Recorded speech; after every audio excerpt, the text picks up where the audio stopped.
Bonjour Jean-Luc. Bonjour Isabelle. Nous nous retrouvons pour parler d'un sujet qui nous tient à cœur et dont tu t'es emparé avec ton équipe municipale, c'est les tarifs spéciaux des forfaits de ski. Alors tout d'abord, est-ce que tu peux nous expliquer qu'est-ce que sont les tarifs spéciaux ? Alors Isabelle, je vais essayer d'être très simple dans mes propos pour expliquer ce que sont les tarifs spéciaux, pourquoi ils étaient appliqués jusqu'à maintenant et qu'aujourd'hui on a cette difficulté et on ne peut plus les appliquer. Lorsque la station a été créée dans les années 60 avec le 3e plan neige, il fallait qu'on ait cette possibilité de skier quelquefois sur des terrains qui appartenaient à des privés. Ces privés, plutôt que de les indemniser à l'époque, qu'est-ce qui a été prévu? De leur donner des forfaits à prix avantageux, voire gratuits à l'origine, ou après il y a eu une petite évolution parce qu'il y avait des coûts pour l'exploitant, mais le but c'était que les clients principaux, locaux, puissent accéder au domaine skiable de proximité. Voilà pourquoi ces tarifs spéciaux ont été créés. Bon, Jean-Luc, alors, le problème, c'est qu'aujourd'hui, ça va s'arrêter. Alors, pourquoi ? Alors, tout simplement, jusqu'en 1985, on était dans le cadre d'une exploitation privée. En 1985, la première loi montagne a été votée, validée, et à partir de ce moment-là, on n'est plus dans un droit privé, on est dans un droit public. Donc, ce qui veut dire qu'à partir de 1985 et le vote de la loi montagne, première version, on est dans un droit public. Et par définition, le droit public, c'est le principe d'égalité qui est marqué sur le fronton de nos municipalités. La convention qui nous liait avec l'exploitant depuis l'origine de la station a été refaite en 1987. Mais on a juste oublié que cette convention devait s'adapter au droit public. Et on a continué sous la même forme, mais on est dans une caducité, c'est-à-dire qu'on est dans une impossibilité juridique de la faire fonctionner. Alors tu vas me dire pourquoi à l'époque le contrôle de la légalité n'a pas supprimé cette délibération, cette décision, et en tout cas n'a pas empêché que cela s'applique. Tout simplement parce que les services de préfecture ne vont pas systématiquement au juridique et n'ont pas le temps de contrôler toutes les conventions, toutes les délibérations des collectivités. Mais on était déjà, à l'époque, dans une impossibilité d'avoir des tarifs spéciaux. Donc, l'arrêt de ces tarifs spéciaux, c'est pas une décision de la mairie, c'est une demande extérieure. Absolument pas. La mairie, si elle pouvait bénéficier, faire bénéficier davantage pour sa population, évidemment qu'elle le ferait. C'est la base de tout. On est élu maire, on est élu conseiller municipal dans une collectivité pour défendre l'intérêt des habitants. C'est mon job, c'est mon rôle aujourd'hui. Non, on peut dire qu'aujourd'hui, malheureusement, on n'a plus cette possibilité. Ça devient très contraignant et derrière, c'est du juridique, c'est du pénal. Au fil du temps, on a été prévenu par les nombreux contrôles des CRC. Au fil du temps, on a tous évolué. D'ailleurs, il y a énormément de territoires qui n'ont pas besoin aujourd'hui de se remettre en question parce que depuis 15 ou 20 ans, ils ont des tarifs publics applicables à tout le monde. C'est ça le problème des tarifs spéciaux. On ne peut pas avoir un tarif dédié à une seule frange de la population. Ça doit être global, général, pour n'importe qui le demande. Alors, j'ai bien compris, mais égalité de traitement, qu'est-ce que tu entends par l'égalité de traitement ? Alors, l'égalité de traitement, ça veut dire que c'est un principe juridique. Tous les usagers, quels qu'ils soient, quelle que soit leur provenance, qu'ils habitent sur notre territoire, qu'ils soient de passage, qu'ils soient propriétaires, qu'ils soient locataires, qu'ils habitent en France ou à l'étranger, ils doivent tous être traités de la même façon. C'est ça l'égalité de traitement et c'est ça qui est aujourd'hui dénoncé. La problématique, qui est dénoncée aujourd'hui. D'accord. C'est-à-dire que toi, habitant sur la commune, si tu veux aller skier, tu dois payer la même chose qu'un client hollandais, belge, qui vient et il doit y avoir le même tarif à ce niveau-là. Je sais que certains vont nous parler après des politiques commerciales qui sont appliquées par rapport à une réduction, par rapport à un nombre. Mais on n'est pas là-dedans. C'est-à-dire qu'après, c'est une politique de l'exploitant, une politique privée qui ne concerne pas les habitants, qui concerne vraiment l'exploitant du domaine skiable. Et c'est lui, par rapport à un volume, qui va abaisser ce prix. Mais nous, ce que l'on demande, c'est pas d'avoir un prix spécifique par rapport à cela, c'est vraiment d'être considéré sur un territoire et de mettre en œuvre quelque chose qui va nous permettre à toute notre population locale, évidemment, de continuer à skier et principalement nos enfants, sinon ce serait juste une catastrophe. Alors Jean-Luc, qu'est-ce que le SIGP ? C'est une très bonne question, Isabelle. En fait, ça revient à notre territoire, la Plagne, parce que la Plagne a une exclusivité, une spécificité. Le domaine de la Plagne est sur 3 communes, 4 historiquement, 3 maintenant, c'est-à-dire la commune de Champagny, la commune de Hem-la-Plagne et la commune de la Plagne tarentaise. À l'origine, il y avait Mâcon-la-Plagne et Bellentre. Oui. La spécificité, c'est que, à l'origine, les élus qui ont décidé de créer la station ont créé le syndicat intercommunal de la Grande Plagne qui a la gestion du domaine skiable en responsabilité principale. C'est-à-dire que ce ne sont pas les communes qui discutent avec l'exploitant en délégation de service public, c'est le SIGP. Et ça, c'est important pour comprendre comment fonctionne le domaine de la Grande Plagne. D'accord. Alors, le SIGP, qu'est-ce qu'il fait pour surmonter ce problème? Alors, le SIGP, il a la négociation des forfaits. C'est lui qui valide avec l'exploitant les forfaits pour tout le monde, c'est-à-dire tous les tarifs qui sont proposés par l'exploitant, puisque c'est une société privée qui exploite notre domaine, qui nous paye une taxe loi montagne, qui nous paye une redevance pour pouvoir travailler sur des territoires qui appartiennent aux collectivités. Donc la Plagne tarentaise, Hem-la-Plagne et Champagny. D'accord. Et par rapport à cela, le SIGP, il s'occupe de cette délégation de service public. Et c'est lui qui donne les consignes, qui explique à l'exploitant comment on doit faire.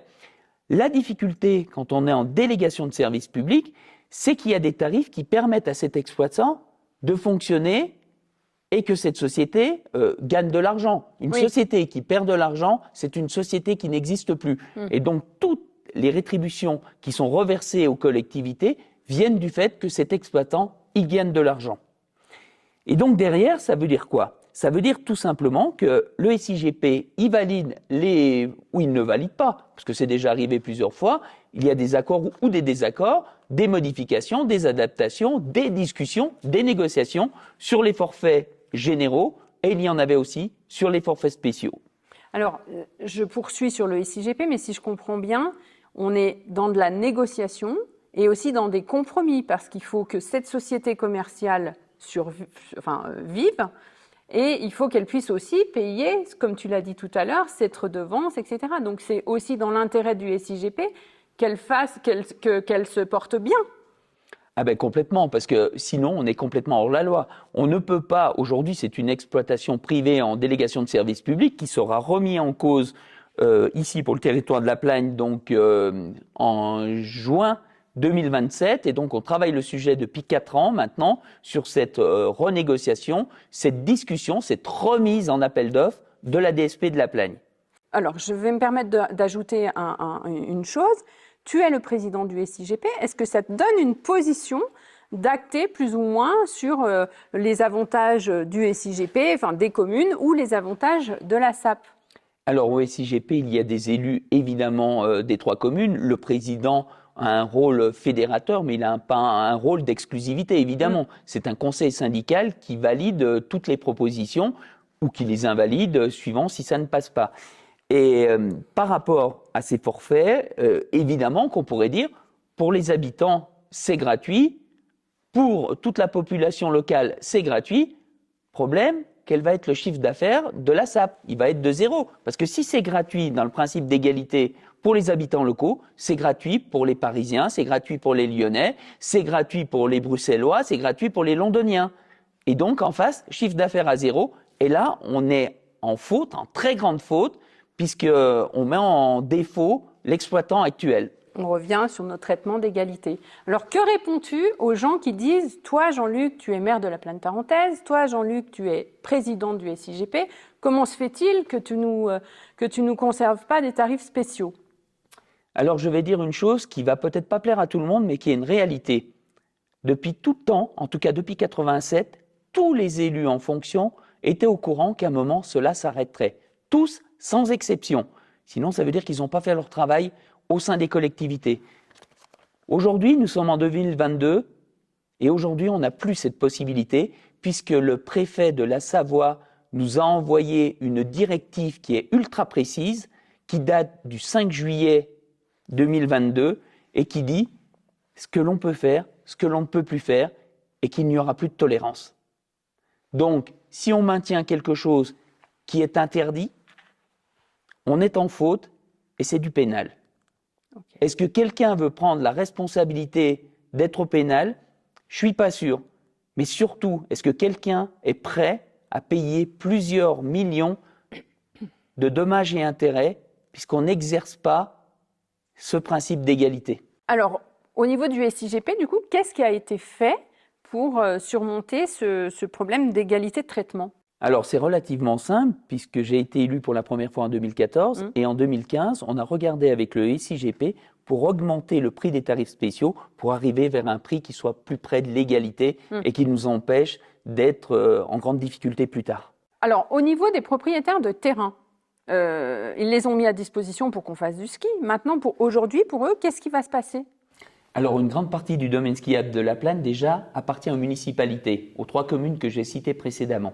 Donc ça, on n'est pas impacté du tout. Par contre, oui, tous les propriétaires privés, eh ben, on va faire quelque chose qui n'a encore jamais été fait, c'est-à-dire qu'on va tous les repérer, on va tous mettre en avant ce principe d'utilisation qui est prévu dans la loi montagne de 85 pour les indemniser. Et cela va se faire dans les 1 an à 2 ans à venir. C'est un très gros travail qui n'a jamais été fait depuis 1960. Mais au lieu de faire tout ce travail-là, pourquoi on les indemnise pas avec des forfaits? Alors, on ne peut pas le faire. Pourquoi? Parce que, en fait, c'est un prix défini. C'est un prix qui est négocié, évidemment, mais qui est défini par la loi montagne. Donc, à partir de ce moment-là, c'est une somme sonnante et trébuchante qui sera versée chaque année, libre aux propriétaires de terrain d'acheter des forfaits avec. Mais on ne peut pas donner des forfaits comme c'était fait jusqu'à présent en disant tu vas avoir 3 ou 4 forfaits, 5 forfaits par rapport à ta famille, parce que là, on est dans l'illégalité. En fait, chaque terrain a une valeur par rapport à l'utilisation qui en est faite du domaine skiable, et la contrepartie, c'est de l'argent. Libre à eux d'acheter des forfaits avec. Bon, Jean-Luc, il y a quelque chose que je ne comprends pas. Qu'est-ce que tu peux nous dire sur certaines collectivités qui, elles, ont pris des délibérations pour les voter, ces forfaits spéciaux? Ce que je peux t'en dire, c'est que tout simplement aujourd'hui, les collectivités en question sont au tribunal administratif et c'est évidemment un juge qui jugera si cela est autorisé ou non. Mais en tout cas, les préfectures ont envoyé ces délibérations au tribunal administratif. On l'a vu dernièrement sur les réseaux sociaux. Là, on parle des forfaits de ski, d'une activité bien précise, mais partout en France, il existe des tarifs spéciaux. Alors, je vais te répondre simplement par rapport à cela, si tu veux, avec 2-3 exemples concrets qui vont permettre de comprendre facilement cette chose. La première, on va parler de l'île de Ré. L'île de Ré, il y a un pont qui lie le continent à l'île de Ré. Oui. À l'origine, il y avait un tarif préférentiel pour les habitants de l'île de Ré. Ce tarif a disparu et aujourd'hui, il y a un tarif unique. Que vous soyez vacancier, que vous soyez résident principal ou résident secondaire à l'île de Ré, vous n'avez plus de tarifs spéciaux. Bien sûr, tu vas me répondre que dans ces conditions, il y a des abonnements à l'année et que quelqu'un qui vient en vacances ne va pas le prendre. Oui, mais cet abonnement, il est valable pour tout le monde. Tout le monde a accès à cet abonnement. C'est ce qui nous est reproché aujourd'hui. On a d'autres exemples avec des piscines municipales. Si elles ne sont pas gérées directement par la commune, mais par une délégation de service public, ce mot public, il revient et certaines collectivités ont été sommées de faire des tarifs publics pour tout le monde. Je pense aussi, par exemple, au parking en ville. C'est le même cas. Alors, il n'y a plus du tout de tarifs spéciaux. Non, il y a un abonnement à l'année, mais tout le monde peut avoir accès à cet abonnement à l'année, que tu habites dans la ville en question, ou que tu viennes très souvent pour y travailler, ou alors que tu sois que de passage. Tu as cette obligation aujourd'hui. Tout le monde doit avoir accès à tous les tarifs. Bon, Jean-Luc, alors maintenant, on a bien compris le cadre, tu nous as bien expliqué, mais maintenant, quand est-ce qu'on va savoir finalement quel tarif on va avoir et quelle prestation on va pouvoir acheter finalement? Il faut savoir 2 choses. La première, c'est qu'on a travaillé au niveau national. J'ai travaillé au niveau national sur ce sujet depuis plus d'1 an. Là, maintenant, on travaille au niveau local, donc avec le SIGP, évidemment, puisque c'est le domaine skiable de la Grande Plagne qui nous intéresse.